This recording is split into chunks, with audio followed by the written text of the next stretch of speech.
Wow. Well, I think we should start with introductions, John. So, what do you call yourself? And yeah, let the audience know who you are. Sure. My name is John Hwang. I'm a general surgeon in the Vancouver area and been here since about 2010. And I'm assuming that Lawrence wants to have this talk because we've been friends since about 2017, 2018 with PQI, Lawrence. It might have, We did that solder program together, and we went to Orlando together, and I've been involved in a little bit of quality improvement work at my site, the Royal Columbian Hospital, as well as through the physician QI program in Fraserhealth as their advisor since I guess 2019, early 2019, and I have two kids, both teenagers, both not wanting me to be involved in their life right now. Married for about 20 years, and that's me.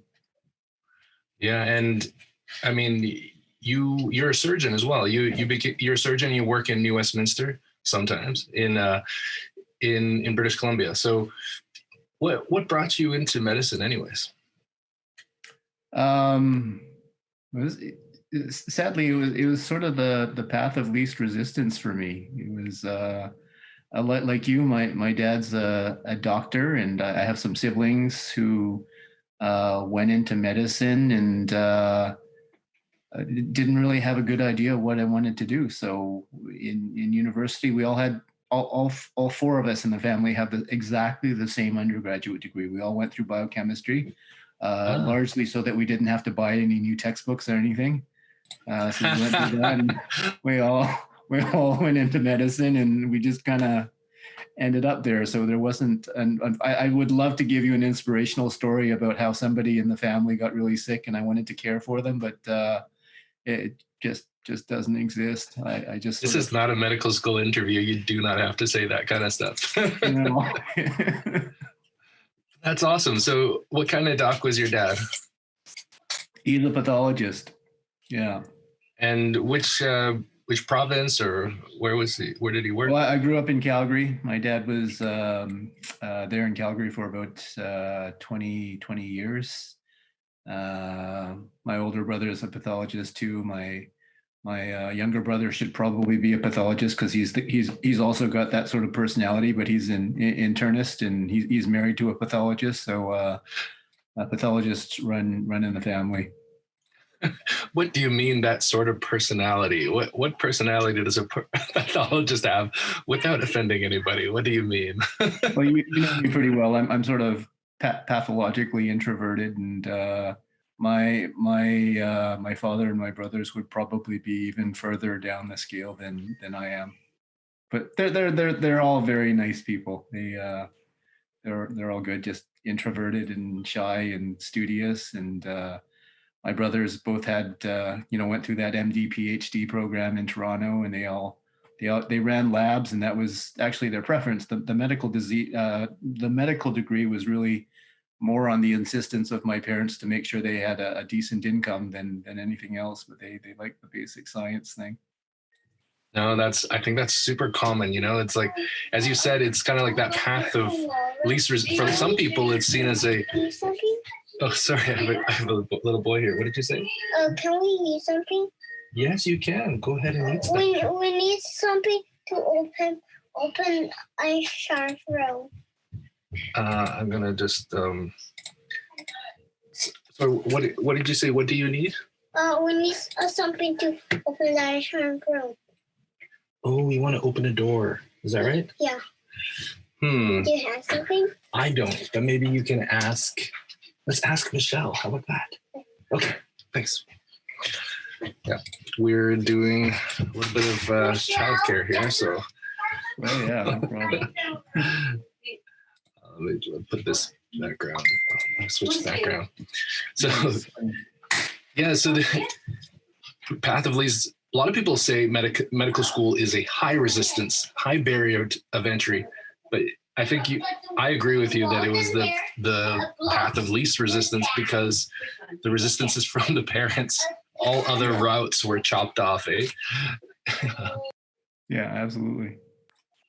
And you display a lot of that kind of that studiousness and that attention to detail, and you're really heady. You think a lot about a lot of things, and I think that's fantastic. We absolutely need a lot of that.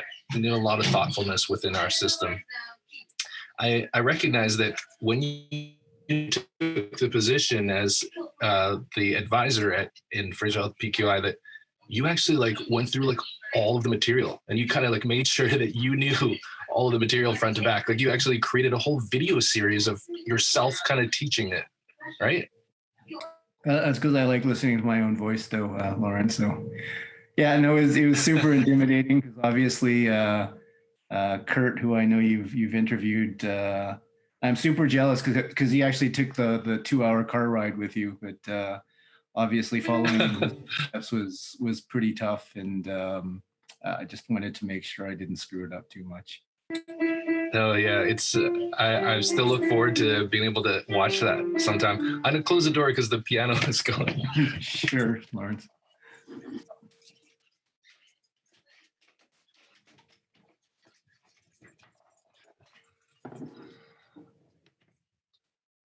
Back. So, what was your day like today? What did you do today? Well, Monday is actually my my PQI day, so I got up, I had breakfast. You may know that the next PQI cohort is at my home site at the Royal Columbian Hospital, and there are a bunch of textbooks that needed to be delivered. So I drove down to the hospital with like 12 different packets of 4 textbooks, and dropped them off at the admin office and hand delivered some of them. Then we had our operations meeting for PQI. A couple more administrative meetings in the afternoon. Snuck in a dental appointment in there. Need a couple cavities filled. Then more meetings, and then I'm here with you now. Wow, thanks for joining us on a busy day, and that's awesome that you actually did textbook delivery. I mean, that's in PQI, you kind of just got to fill in the gaps because no one's really done this stuff before in British Columbia. Yeah. And this is the first, as you said, the first site-based physician quality improvement course that's actually done in British Columbia. And what does that actually mean? For some people, they've actually no concept of what PQI is. So how would you define what PQI is? So PQI stands for Physician Quality Improvement. It is largely an educational program that teaches quality improvement science methods, at least initially to physicians, because I think a finding in the province has been that while physicians are super engaged, they're highly trained, they want to get involved, they see sort of systems issues that they want to fix. Whenever there's pots of money that suddenly become available for them to actually do that, when they put in their applications, often they don't show a lot of methodologic rigor. So they just don't know what they don't know. They don't know how to run quality improvement projects. So I think PQI was largely formed to meet that need.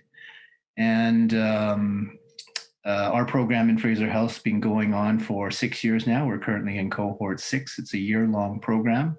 And it's done really, really well. We put out about 120 graduates so far. Really, really successful program, really well-trained physicians. But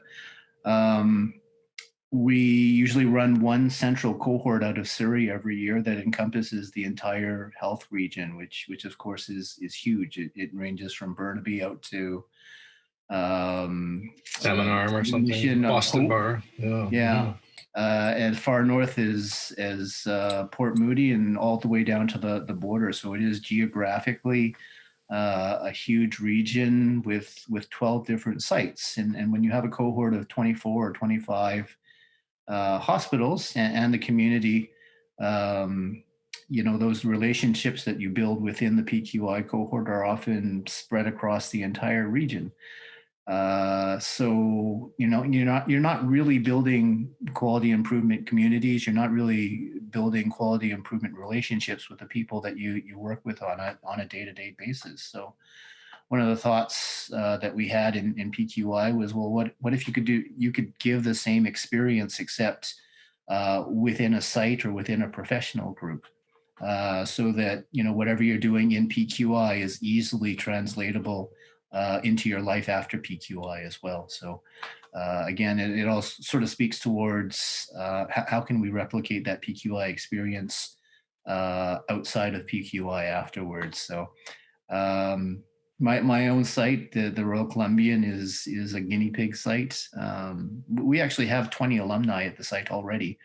But again, it sort of speaks to the fact that we don't have a relationship with one another. There's 20 of us who are trained, but we don't work together on any QI projects. So hopefully this is a grand experiment for us. Hopefully it works out.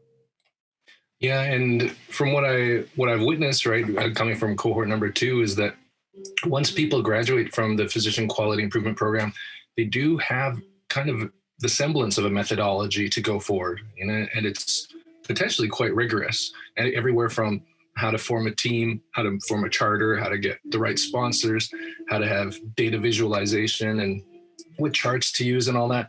But then they have all this knowledge, but then they feel like pariahs sometimes because they're speaking often new language, the language of quality improvement science that not many other people around them in their local context actually speak.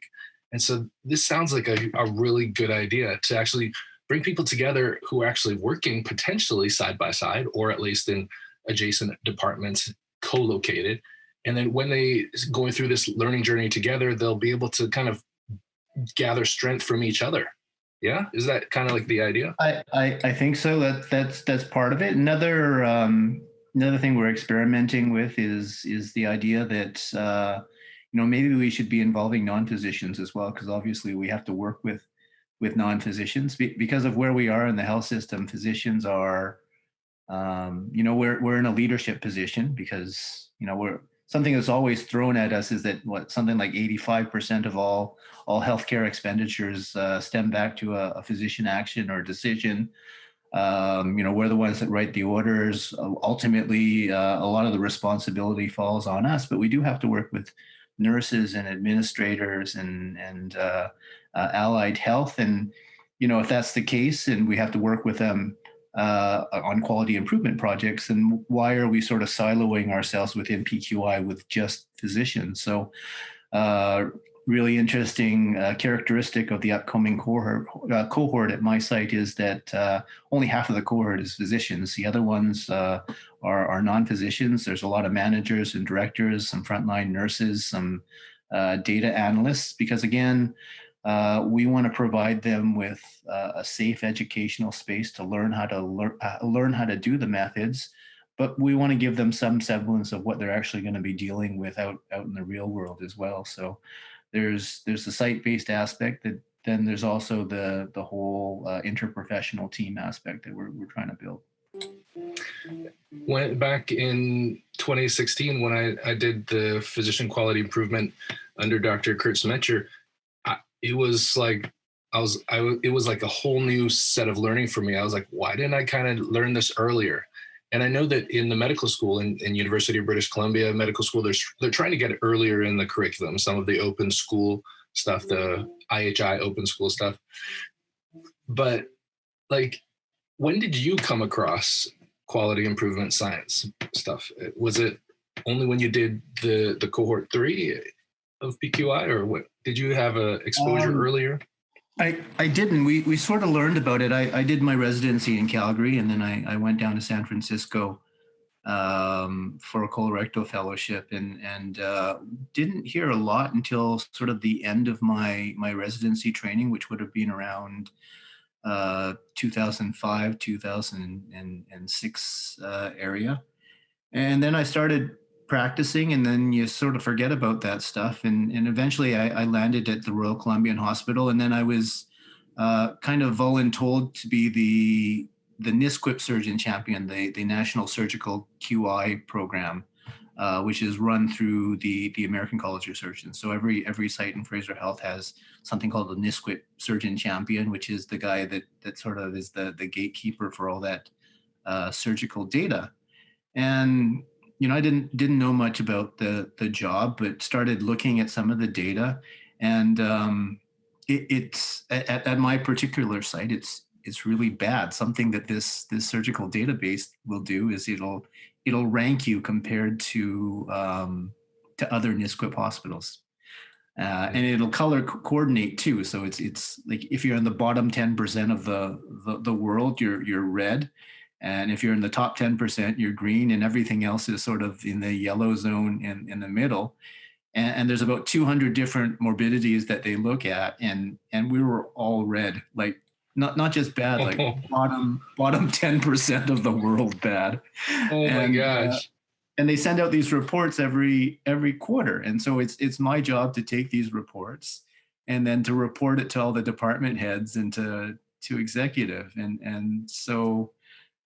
So I get these reports every 3 months, and I sort of dutifully set up the appointments with the site medical directors and the department and divisional surgical heads.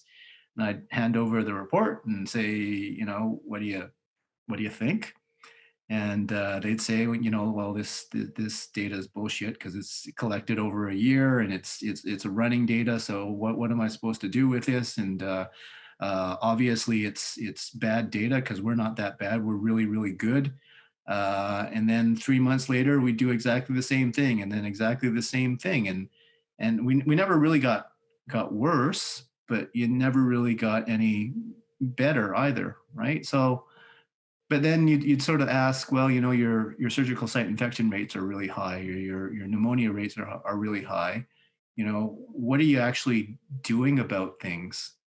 And no one ever knew. Like maybe they'd know something that was happening on their floor or on their service, like, oh, we're trying a silver tip urinary catheter or something.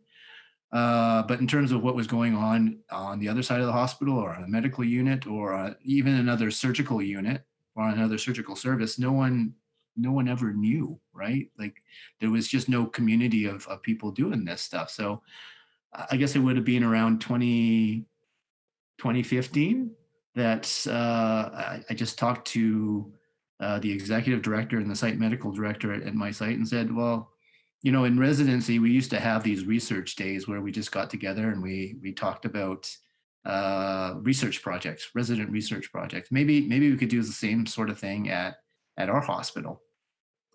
And so the executive director said, sure, that sounds like a good idea. I even have some budget for this, but you have to do it before the end of fiscal, which was in March. And this was, I think, January when we had this discussion. So we had to throw it together in 2 months, but we did. I went around and nice. booked a hotel ballroom, and we had a couple of managers that helped out. And we talked to a couple of my surgeon buddies who were doing a couple of things and said, can you talk for 20 minutes about what you're doing in terms of quality improvement or research? And some of them had no idea, but they were really good about it. They presented like their resident research project from 20 years ago. But it was really well received. We had like 120 people show up at Vancouver Golf Club that day, and we weren't paying them. They were really interested. And we brought in Michael Gardam from Toronto, who's an infectious disease specialist and sort of a QI guru in the University Health Networks. It's on CBC all the time. So we brought him in as a keynote speaker, and the foundation was able to get us some funding for all that. And it was a really fantastic day, but just got people excited about quality improvement and gave them an idea of what was going on in the hospital. And because of what we started there, we started building something else. Like there was interest in, well, what is the quality improvement methodology? What do you mean by quality improvement? Can we start doing this every year? So we've sort of built an annual day at the Columbian Hospital. Last May we were supposed to have our 5th annual. That obviously got kiboshed by COVID. But then the frontline staff started wondering about how they could get involved. So we built up a program called the RCHQI League. We have like superhero capes and everything. It's pretty fun, but just trying to teach them some quality improvement methods. But a really interesting thing that happened was that, you know, we didn't have any sort of specific focus we didn't have like a specific aim as to what we were trying to reduce. We didn't target surgical site infections. We didn't target pneumonias. But with the NISQIP data, something extraordinary happened. Was that of the 200 morbidities that we actually looked at, the next year we actually dropped 85% of them. So 170 out of 200 morbidities, without actually targeting any specific morbidity. We just had this massive Hawthorne effect where people kind of knew we were looking at this and they were excited, and everything dropped. So Wow. It was a pretty extraordinary time. Ultimately, we weren't able to sustain it. So we're looking into that and how to do better. But yeah, that's how it all started. And then a couple of years later, I just kind of ran out of ideas. I didn't have any formal training in quality improvement, so I started looking around at the Physician Leadership Institute through Jewel, and obviously you and I did solder together, and started looking for resources as to how I could educate myself and teach people at my site regarding improvement science. And Dane Mathian and Jag Sandhu, the two of the leads that are in Fraserhealth for quality improvement, said, why don't you try this PQRST? They had me signed up like a month later, and I was the rest is history. Yeah, it's amazing. I attended some of your, maybe one of your RCHQI days.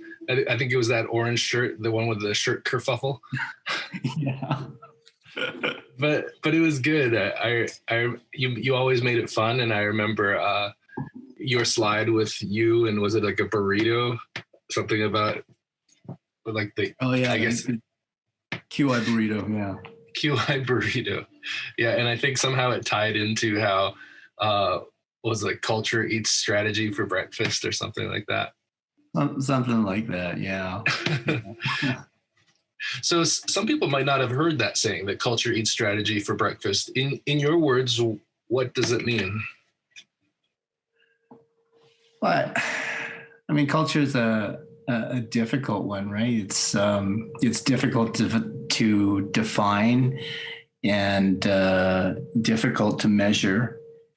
And I think we're always making plans as to how we can do things and do things better and improve. But ultimately, if you don't have a certain infrastructure, if you don't have a certain ethos within your organization, if your leaders don't buy into what you're trying to achieve, then you can plan all you want and nothing ever happens. And I think we experience that all the time in healthcare, right? I mean, there's this whole school of thought that burnout, physician burnout, nursing burnout, whatever, is actually a moral injury. It's that we kind of know what we're supposed to do and how to do things better.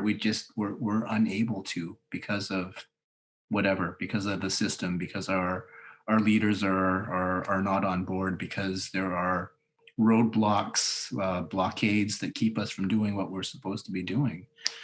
So, I mean, for me, again, culture is very difficult to define, but there are aspects of your organization, again, your leadership, your vision, your infrastructure, your processes that contribute to either a a culture that will lead to improvement, or a culture that blocks everything.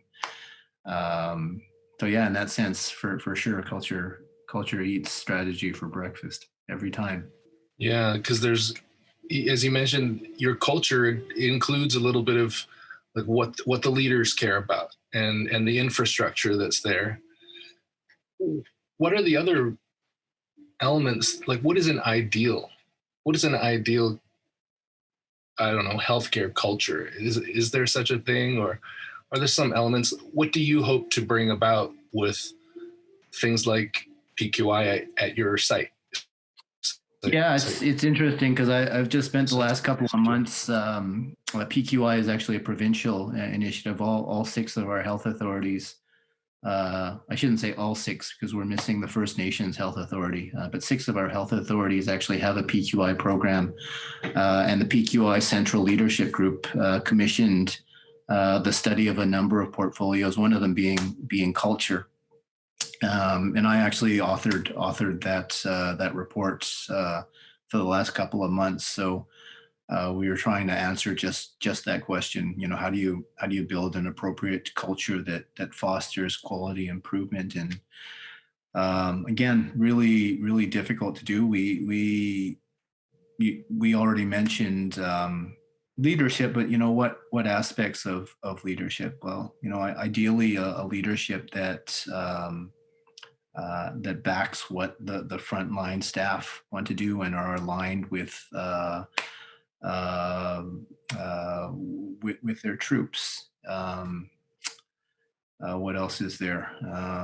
You know, infrastructure and processes that actually allow for input from the front lines, such that they can actually be acted on and are actually supported by middle management and senior management. You know, opportunities to be innovative, safe environments to learn and actually practice quality improvement. There's just so many different aspects that lead to the appropriate culture that we need. And you're bringing PQI to your site is actually doing that. It's giving them a safe environment, and you're having multidisciplinary teams come together and learn a common language about how to make things better and how to measure for improvement and stuff like that. And hopefully leadership at the site will be involved potentially, right? They'll probably visit on a day. That was something that was super important. That the site medical director and the executive director were on board. All the directors of the different departments, if not directly enrolled in the cohort, at least supportive. And then having them select and support frontline staff to participate and to build really complete interprofessional teams around the physicians.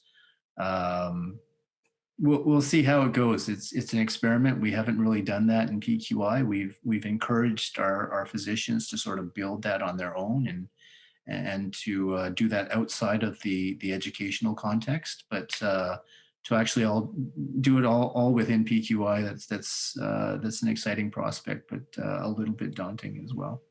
Yeah, I think it's super exciting that you're going to remedy some of those issues that you said, where leaders don't actually know what the front line want. Now you're having some frontline people with the leaders together and learning about how to build potentially a common pathway forward. So that's really exciting. Yeah, I mean, I think that's sort of how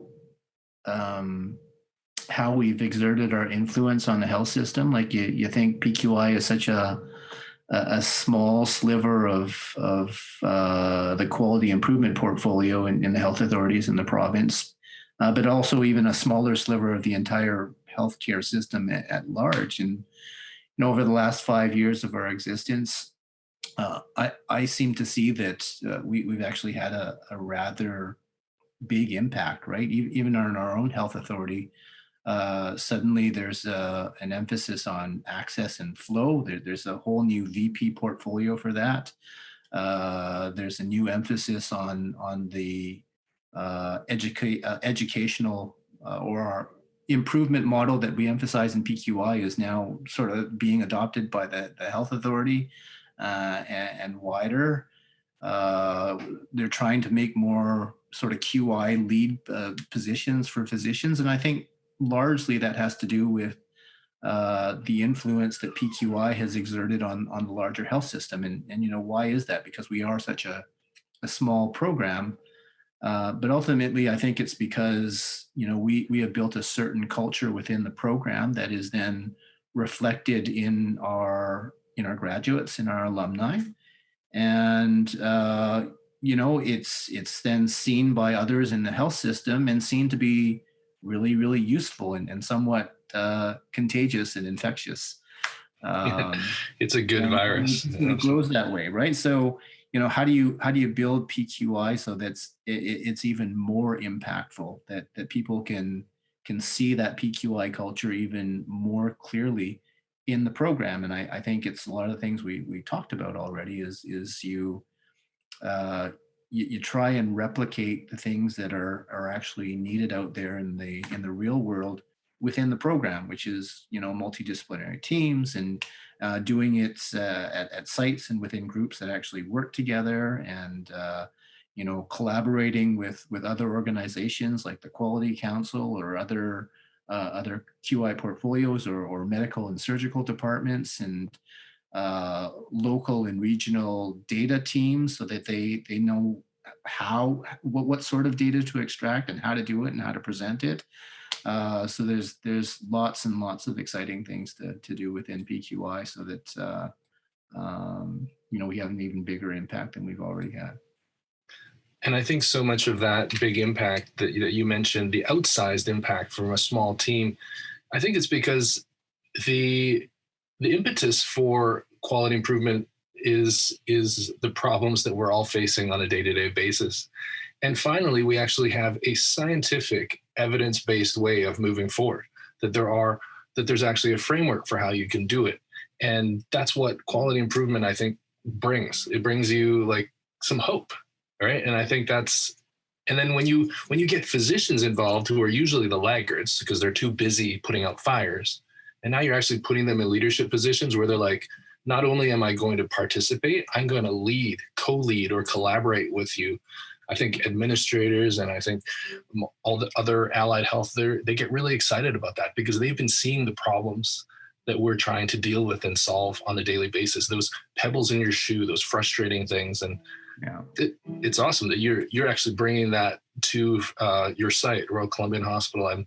I'm a little bit jealous because you guys have a new building going up. You got a great culture going on. It sounds like that's really awesome. Yeah, I really look forward to that. We have some problems, but yeah, that is one of the biggest benefits of the work that you and I get to do. And I'm sure you've probably talked to a lot of physicians that have gone through the program who, when they came in, it was clear that they were totally burnt out, right? Like wanting to retire or wanting to quit, just sort of give up, really frustrated at the system, angry at their administrators, angry that they just couldn't get anything done, right? And I think after a year, the transformation that we see, where we've had a lot of physicians just tell us, you've given me a new lease on life, on my career. I can probably do this for another 15, 20 years.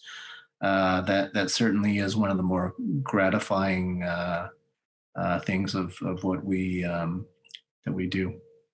Absolutely. I've historically heard of health administrators, non-physicians, complaining, physicians, they're not getting on board with these things that we need to do. And then there's also physicians saying that I have no idea how to solve this issue. And it seems that physician quality improvement has kind of filled those gaps. It gives you engaged physicians and it gives you a method forward. It's so valuable. And I think there's things that we can do to be way more effective. I think engagement only goes so far, and I think it's wrong to say that physicians are disengaged. I think they're incredibly engaged. It's just they're incredibly engaged at treating their own patients, not necessarily on improving an entire system. And we've sort of grown the expectation that the system should just just work, right? It should just do what we want. We have all that subject matter expertise. We went to medical school and residency and fellowships to learn what the clinical best practice is, and why the hell doesn't the system just do what we say and then everything would be good? And of course, we know that it's way more complicated than that, and there's a scientific basis to why things do and don't work within a system, and a lot of doctors just don't know. But at the same time, in the relationships with leaders, administrative leaders, or even clinical leaders, we don't speak the same language, and that's something that I'd like to see really improved in our program in PQI. Maybe even in starting in medical school and in residency, we just, we don't talk about money, we don't talk about budgets, we don't, for the most part, talk about patient experience and how they see things. All things that need to be considered when you actually want to make systemic changes for the better. So certainly lots of improvements that we can make in PQI, but quality improvement in general. That's one of the more impressive things about PQI for me, that the curriculum really, it focused on that people side of change, on those kind of more complex and more nuanced issues of how to run teams, how to facilitate teams, and how to influence culture, and how to be a positive deviant, and how to bring new ideas, use liberating structures, those things that really are actually very, very practical at the end of the day, because we do not have like a dictatorship type of culture. It just doesn't work within healthcare. And the fact that PQI recognizes the adaptive skills that need to be there for leaders in quality improvement, I was really, really impressed with that, and that it came from a science-based background. And I think that is one of the success points of PQI, that real change actually requires people to change, and how you manage that. It's Yeah. I think we've done a pretty good job of that, and I have great hope for sort of the new crop of physicians coming through. I think they get that too. Sometimes I'm asked why I'm so passionate about what I do now. I think it's largely because I've always kind of looked at things differently and valued things differently. And as a surgeon, as sort of a more conservative surgeon, things like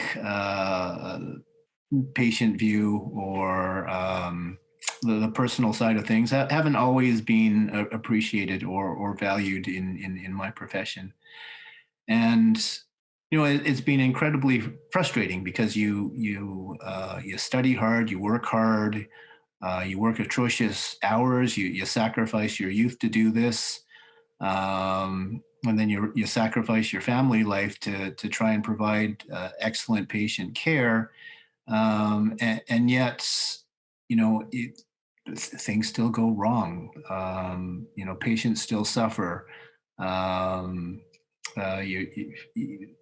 Things just don't seem to happen like they should, and you don't really know how you can fix things. And in that sort of context, it's easy to see why we burn out so quickly.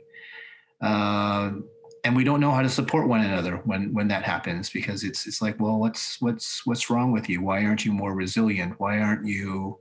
Why can't you just go to a yoga class or something and get some better friends and get some family supports and seek counseling and all that? And I think the bottom line is that we are in a system that, particularly in times of crisis, but even in normal times, is the risk mitigation strategy for things is for us to work harder and to keep on going. Like that's the only way that the system works. And this is just really, really essential stuff for us. And I think the new generation of physicians won't accept what you and I went through. And we're not that old. I'm only in my mid 40s, right? So yeah, it just sort of outlines how critical a situation we're in, and how critical it is that the type of work that we do. Absolutely. When we actually monitor the performance of our system, we will realize that revving our engines harder and higher as one person simply probably will not produce the performance that our system requires, and in terms of patient outcomes, in terms of patient experience, or in terms of my personal experience. It's absolutely not sustainable anymore. Like, the only intelligent method is to leverage teams and to come as a team and find those synergies that can actually produce better results as a team, with a culture of data transparency, right? And you were part of NISQIP, and you were actually being transparent with the data with your teams. And we're moving into that era now, I think, in Fraserhealth, where data will become more and more visible. How do you think we're going to bridge this challenge of making data transparent without generating significant self-judgment or other judgment based on performance? How are we going to navigate that? Yeah, I think that's pretty difficult. And with my experience with NISQIP data, but really any data, I think there's a saying that a surgeon or a physician will know. They'll know the data, they'll know the best practice, but they'll believe the anecdote, or they'll believe what happened with their last patient. So they won't believe that, they won't actually act on their data anyway, right? There's a big element of that, and you can always manipulate data to do what you want it to, and you can believe what you want to. And I'm not certain that we really need to emphasize that big data all that much, other than to sort of guide our overall efforts.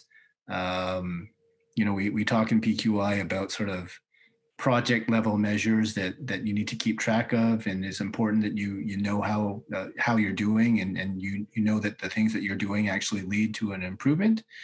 But then there's sort of the day-to-day PDSA level measures that are still important to track, but just keep you going and keep you improving all the time. And it's really more almost more of an attitudinal thing than anything else. And I think keeping your eye on overall measures and data, as you said, can be demoralizing to people, right? It can, especially if you don't understand, regular variance and how data can go up and down. Then, you're looking at something like surgical site infection rates, and one month there's a success because you're down 0.1%, and then the next one you're up 1%, and it's demoralizing if you keep your eye on that. So I think it's important to train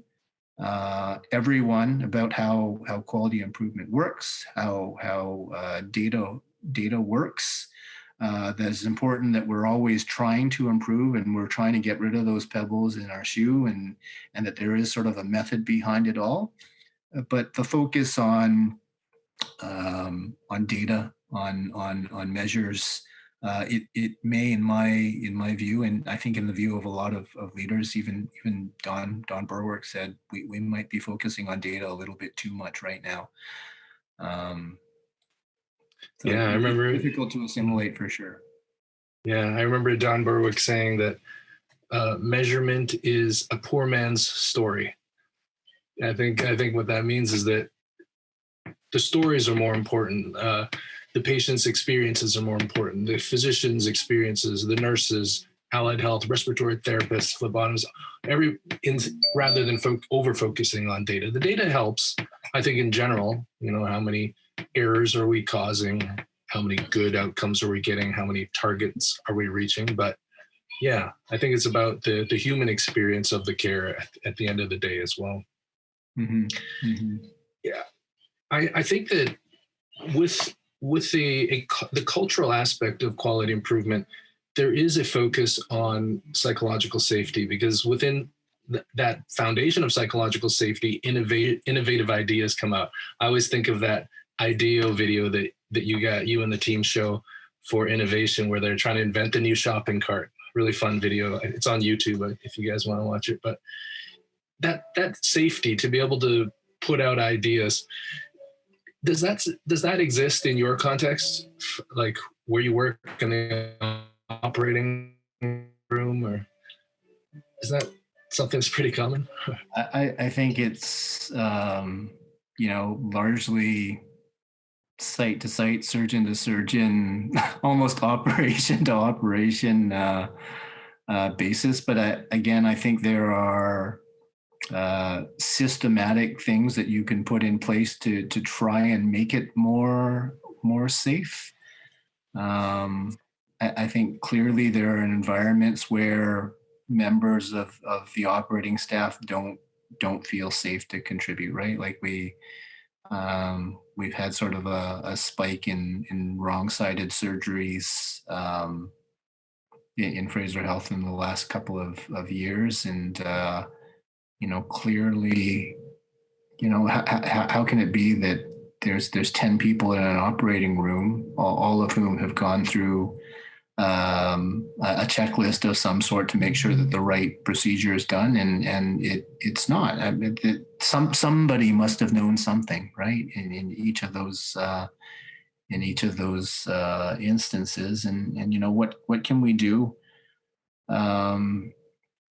to prevent stuff like that? But on a much smaller level, every time you have an infection or a pneumonia or an increased length of stay or a discharge that didn't happen, is there something that happened in the system that could have been done better?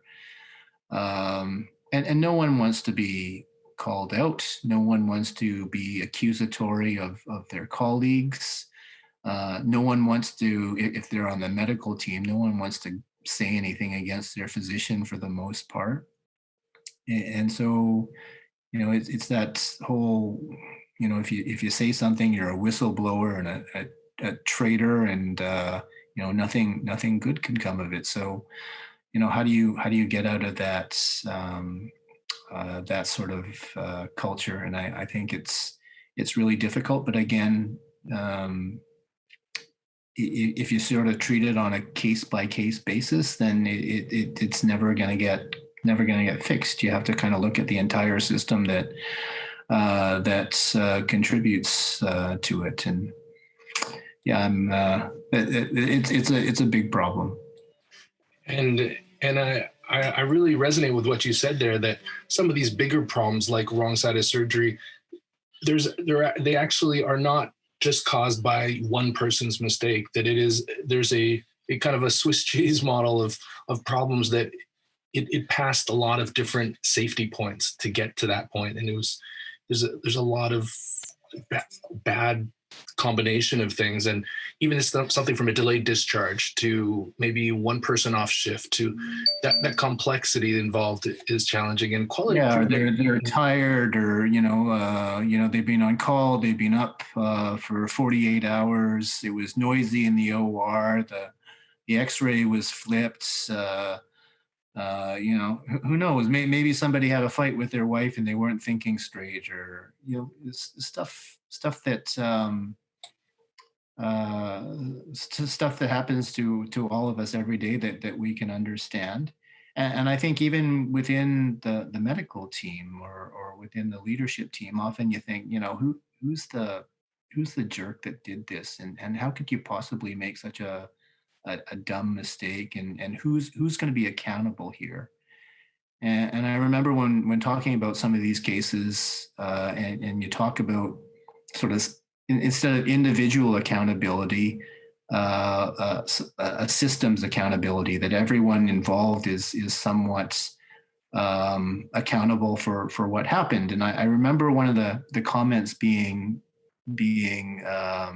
shared was, when everyone's accountable, then no one's accountable. And for me, that's said by somebody who's not in the system and who doesn't really understand what the real problems are, right? But I think that is a very, very prevalent attitude. I think a lot of people feel that way, especially when something really, really bad happens, when you fix or you operate on the wrong knee or something, or somebody dies because of a mistake. I think we all kind of scream for blood and scream for accountability is the the key term there. And it takes a lot to educate the public and to educate leadership and the entire medical team that sometimes one person is not accountable. In fact, that's usually the case, that lots and lots of things happen that shouldn't have happened, and you actually have to fix the whole system. Absolutely. And I love that the PQI teaches that the causality for any problem is almost always multifactorial, and that linking the cause of one problem to one specific driver is illogical. It's non-scientific. And that actually brings us to a healthier culture, which is what Cincinnati Children's Causes calls the blame-free culture. And I remember going to one of the patient safety or the surgical safety events put on by Fraserhealth, and they brought in a speaker on just culture. And just culture recognizes that as well, that disciplinary actions are linked to what the individual did on that level, and not necessarily linked to the horrible harms that can happen from multiple causal factors. And it recognizes that causal linkage and why it's so important to, as you said, change the whole system rather than punish one person, because it doesn't get rid of the problem. Mm-hmm. Mm-hmm. Yeah, those points of wisdom that you get from a systems perspective, I think, is one of the most valuable lessons within physician quality improvement training. Oh, for sure. We haven't spoken much about the source of the science that your team delivers, and it's the Institute of Healthcare Improvement. What do you know about them? And there might be some people who say, "Oh, IHI is just a business," and the stuff like that. But I find a lot of the science that they teach really, really useful. Have you had experience with them outside of PQI? I mean, like you, I think I've taken a couple of courses. I've read their white papers. I go to their national forum every year in Orlando. Gone to their summits in the spring every now and then, and I'm getting to know them better, but don't know a lot about their history other than they've been around for a long time. I'm planning on taking their Improvement Advisor course, which is coming to Vancouver in March, if anyone's interested, for the first time ever in Canada. So that'll be fantastic. I mean, I've certainly talked to people around the country who are involved in quality improvement. Some who are very, very high on IHI, and others who say, "Oh, they're a marketing machine," and there's lots of other valid tools and methods. And I do buy that to an extent. I think they've done wonderful work, wonderful collaborations specific to healthcare. But I do see value in other methodologies, and you see, just down the I-5 from here at Virginia Mason, they're a huge lean methodology center, and they've done really, really well. And talking to what's their CEO's name, Gary Kaplan, their CEO, who I interviewed recently. It's not so much the method. Like they use lean, and in PQI we teach model for improvement, which is an IHI model.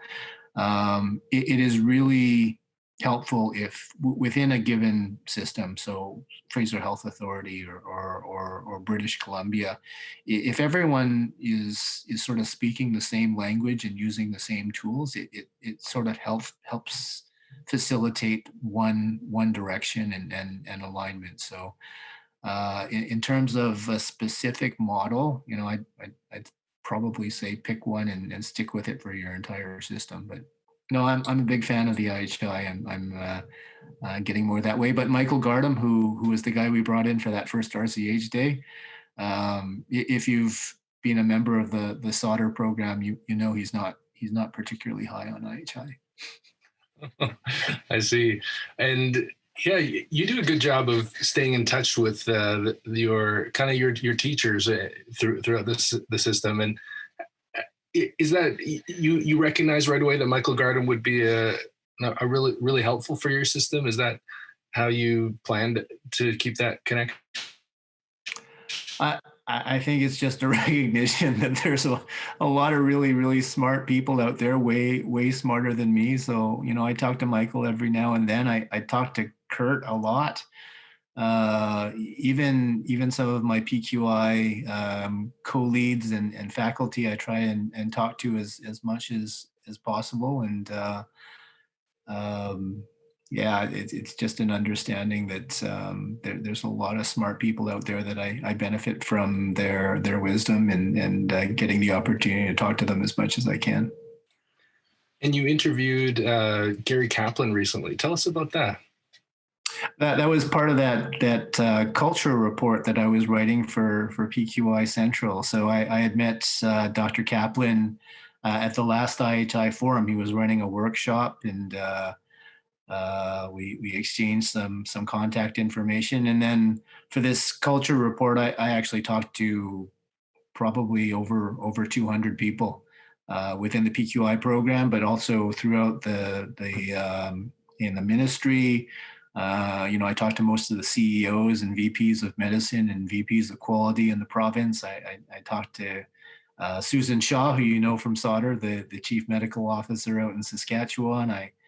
A couple quality leaders in Ontario, a couple in Alberta, a couple people at IHI, Amar Shah out in East London project. So it was a wonderful opportunity for me. I can't believe I was actually paid to do that, because I think I really grew from the experience. But Dr. Kaplan was a highlight for me, for sure, being nearby geographically, just down in Seattle, but having done so much at Virginia Mason.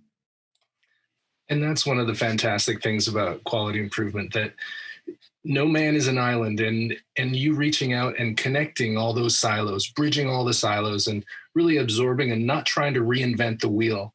I think that is a critical thing that humanity has to do if we're going to accelerate to the level of improvement that we need.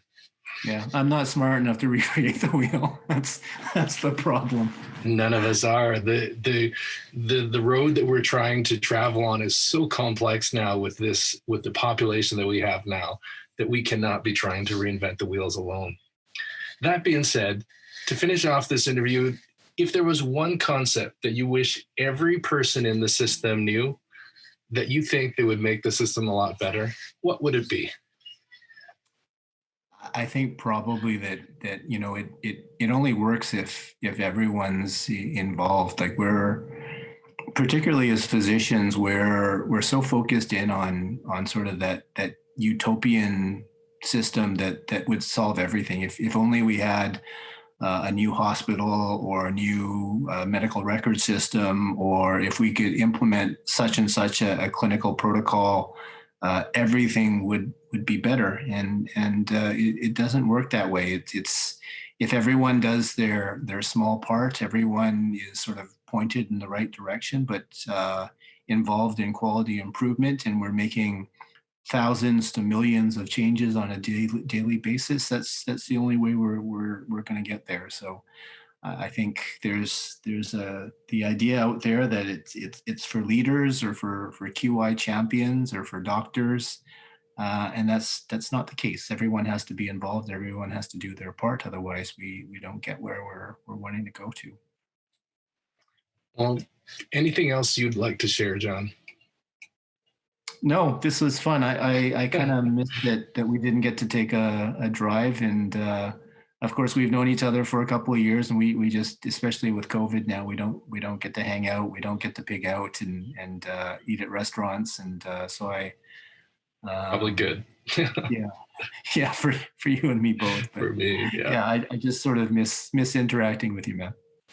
I want to thank you for your leadership. You know, it's a lot of sacrifice to take on a role like a leader within quality improvement sometimes, because sometimes you're fighting an uphill battle. You're fighting a counterculture uphill battle, and you see so much with your lens of QI and systems perspective that it can drive you crazy sometimes with how long it takes to get traction with things. But man, it's you and the team are doing amazing things, and really excited about what you're doing for our whole country. And that's not, I don't think I'm being facetious or hyperbolic when I say that the work that you're doing is going to impact and spread across the whole country. And thanks for that, John. Appreciate you. Appreciate your time today. Thanks very much, Lawrence. Bye. Have a good day. Thanks. We'll see you again. Okay. Bye.